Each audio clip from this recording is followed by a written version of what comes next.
देखिए शिक्षण चक्र यानी कि वीक का एक सप्ताह। सबसे पहले इसके अंदर कलर को समझिए। कलर जो आपके कौन सा कलर किस लिए किस चीज को अंकित करता है। आप इस चक्र में देख रहे होंगे नीला, नीला चक्र है। मतलब इस चक्र का जो नीला पार्ट है वो 4 दिन 1 2 3 4 डेज को अंकित करता है। और नीला चक्र जो है अनुदेशात्मक कार्य, अगर शॉर्ट में कहें तो टॉपिक बेस्ड या कंटेंट बेस्ड या लर्निंग आउटकम बेस्ड पढ़ाना या शिक्षण कार्य कराना, वही कहलाता है आपका अनुदेशात्मक का, जो नीले कलर से आपको यहाँ पर अंकित कर रखा है। ये आपकी संदर्शिकाओं में भी नीले रंग से ही होगा। इन 4 दिनों में क्या करना है, दिन है 4 लेकिन लर्निंग आउटकम 3 शिक्षण उद्देश्य, 3 लर्निंग आउटकम को आपको 4 दिनों में बच्चे को क्लियर कराना है। 3 लर्निंग आउटकम या 3 शिक्षण उद्देश्य का मतलब 3 शिक्षण योजनाओं पर आपको काम करना है। 3 शिक्षण योजना कहां से मिलेंगी आपको, संदर्शिका से। और चौथा दिन गणित में एज यू विश, जहां भी आपको बच्चे की कमी लगे वहां पर बच्चे की कमी के अनुसार, बच्चों की कमी के अनुसार आप उसका प्रयोग करें। कोई कंटेंट आपको ऐसा लगता है कि मुझे दोबारा पढ़ाना चाहिए या रिवीजन कराना चाहिए, या जहां आपको बच्चे के हितार्थ आपको जो लगे वो चौथा दिन आप दे सकते हो। यहाँ पर शिक्षण योजना 1, शिक्षण योजना 1, शिक्षण योजना 2 और शिक्षण योजना 3। इसके साथ साथ कार्यपत्रक, कार्यपत्रक जितनी शिक्षण योजना उतने ही कार्यपत्रक, यानी 3 शिक्षण योजना 3 कार्यपत्रक। और खेल 1, खेल 2, खेल 3। खेल से मतलब गणित खेल। गणित खेल में आप गणित से संबंधित कोई भी एक्टिविटी करा सकते हो। ऐसी एक्टिविटी हो जहां पे गणित का कोई एक लर्निंग आउटकम क्लियर होगा। तो ये तो हो गया हमारा 4 दिन। 4 दिन के बाद आपका 5वां दिन जो है वो क्या है, समेकन और आकलन, जो आपको यहाँ पर ब्राउन कलर में दिख रहा है। और लास्ट का जो है आपका पुनरावृत्ति रेमेडियल, और ये आपका हरे रंग में दिख रहा है। इस तरीके से आप 6 दिन गणित में आप बच्चे का विभाजित करोगे। यहाँ पे 6 दिन से तात्पर्य मंडे से सैटरडे नहीं है। सप्ताह का मतलब सोमवार से सैटरडे से मतलब नहीं है, दिनों से कोई मतलब नहीं है। हमें यह संख्या गिननी है, 1 दिन 2 दिन 3 दिन 4 दिन 5 दिन 6 दिन। जिस दिन 6 दिन आपका एक वीक खत्म हो गया, दिन कोई डे कोई भी, ठीक है ना। और फिर आप उसको अगले दिन से आप उसका बच्चे का नेक्स्ट वीक आप शुरू कर सकते हैं। अगर देखिए ये एक शिक्षण योजना आपको दे रखी है, लेकिन अगर आपको लगता है कि एक आध दिन बच्चे को एक्स्ट्रा दिया जाना चाहिए तो आप उसे दे सकते हैं। देखिए यहाँ पर इसी जो पिक्टोरियल फॉर्म है आपका 6 दिन का, उसी को या टेबुलर फॉर्म में आपको दर्शा रखा है।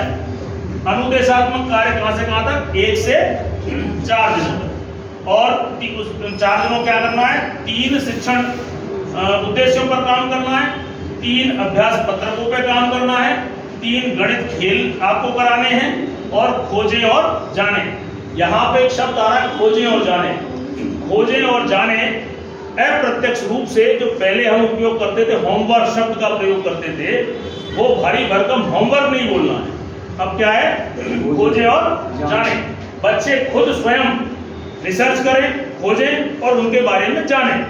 यानी कि आप उनको जो भी कंटेंट 3 दिनों में दे रहे हो उससे संबंधित उनको एक टास्क दीजिए। जैसे मान लीजिए मैंने बच्चों को 10 तक की गिनतियां सिखाई, तो आप गिनती से संबंधित उनको होमवर्क मतलब खेले खोजे और जाने के अंतर्गत उनको आप टास्क दे दीजिए कि बच्चों आपको 3 पत्तियां लानी है, आपको 4 अनाज के दाने लाने हैं, आपको किसी भी फटी हुई किताब से या अखबार से 10 चित्र ले आने हैं।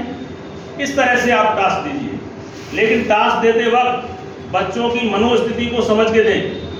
ऐसा न दें कि वो आपकी जो पाठ्य पुस्तक है उन्हीं में से चित्र काट लाएं, ठीक है ना। तो ये भी देखना है कि मैं जिस विद्यालय को मैं पढ़ा रहा हूँ बच्चों की मनोस्थिति कैसी है। अगर उस तरह के हैं तो फिर ऐसा कोई टास्क न दे जो आपको नुकसान, और ऐसा भी कोई टास्क न दे जो बच्चा कर न पाए। मैं अगर दे दूं कि आसपास से 10 पेड़ों की पत्तियां ले आइए, क्या ग्रामीण अंचलों पे संभव है? 10 पत्तियां लाना इतना आसान है? नहीं। तो टास्क ऐसा नहीं होना चाहिए। टास्क ऐसा होना चाहिए कि बच्चा हंसी खुशी खेलते हुए और आकर के कहे कि गुरुजी आपने जो काम दिया था वो मैं कर लाया, उसकी एनर्जी लेवल बढ़े। टास्क ऐसा होना चाहिए जो बच्चों को इजीएस्ट वे में थोड़े से प्रयास करने पे वो कर पाए। ऐसा कोई टास्क न दिया जाए जिसे बच्चा करने में असमर्थ हो और दूसरे दिन वो हताश और निराश आए। ऐसी स्थिति पैदा आपको नहीं करनी। इसके बाद है आपका समेकन और आकलन। समेकन और आकलन में एक समेकन शिक्षण योजना, यह आपकी स्वनिर्मित होगी, यह शिक्षण संदर्शिका में नहीं होगी, क्योंकि समेकन शिक्षण योजना हर विद्यालय की अलग अलग लर्निंग आउटकम बेस्ड होगी। किसी बच्चे का समेकन के अंतर्गत कौन कौन से पॉइंट आपको रिवाइज करने हैं वो इस विद्यालय के अलग हो सकते हैं, इस विद्यालय के अलग हो सकते हैं। हो सकता है कि इधर के विद्यालय के बच्चे हासिल वाले जोड़ में गलतियां कर रहे हैं, हो सकता है इस विद्यालय के बच्चे आगे से जुड़ना शुरू कर रहे हैं, तो दोनों विद्यालयों की चुनौतियां अलग अलग हैं। तो यहाँ पर हासिल वाले जोड़ से संबंधित समेकन शिक्षण योजना बनेगी और इस विद्यालय में आपकी आगे से जोड़ने की जो गलती बच्चे कर रहे हैं उससे संबंधित समेकन शिक्षण योजना होगी स्वनिर्मित। वो आपको कहीं पे भी एक आइडियल आदर्श के रूप में आपकी संरचनाओं में हो सकती है, नहीं तो ज्यादातर आपको ही बनानी। मैंने सीख लिया, यह प्रपत्र भी आपको अपना स्वयं बनाना। एक आइडियल के रूप में आपको संदर्शिका में दे रखा है, लेकिन हर एक सप्ताह का आपको नहीं मिलेगा, आपको स्वयं बनाना है। ये दोनों चाहे वो समेकन योजना हो या मैंने सीख लिया हो, वो किस टॉपिक पे होने चाहिए, जो आपने 4 दिनों में अनुदेशात्मक कार्य 4 दिन फर्स्ट 4 डेज कराया उस पर बेस्ड होने चाहिए। अगला है आपका लास्ट वाला दिन, छठा दिन, रेमेडियल और पुनरावृत्ति। वो कब है? रेमेडियल और रिवीजन आपका है 6वें दिन।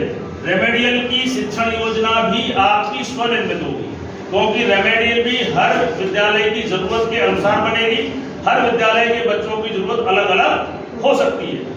और साप्ताहिक पुनरावृत्ति, यह भी आपकी सबकी अलग अलग होगी। इस तरीके से आप 6 दिन पूरा करेंगे। अब देखिए यहाँ पर एक नई चीज जुड़ी है, ये पिछली शिक्षण योजना से नया।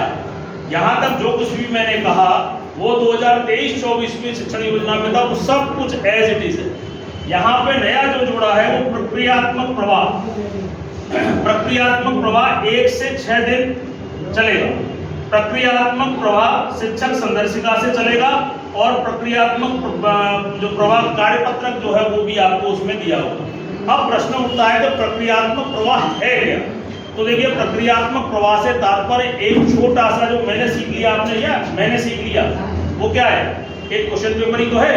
ठीक उसी प्रकार प्रक्रियात्मक प्रवाह भी आपका एक छोटा सा प्रश्न पत्र है, जो मैंने सीख लिया से पहले प्रतिदिन आप 6 और 6 दिन करेंगे। जैसे हिंदी में था ना, लास्ट के 20 दिन आप रेमेडियल करेंगे 20 मिनट, लास्ट के तीसरे कालांश के 20 मिनट में डेली रेमेडियल है हिंदी में। ठीक उसी प्रकार प्रक्रियात्मक प्रवाह एक आपका छोटा सा आकलन प्रपत्र होगा।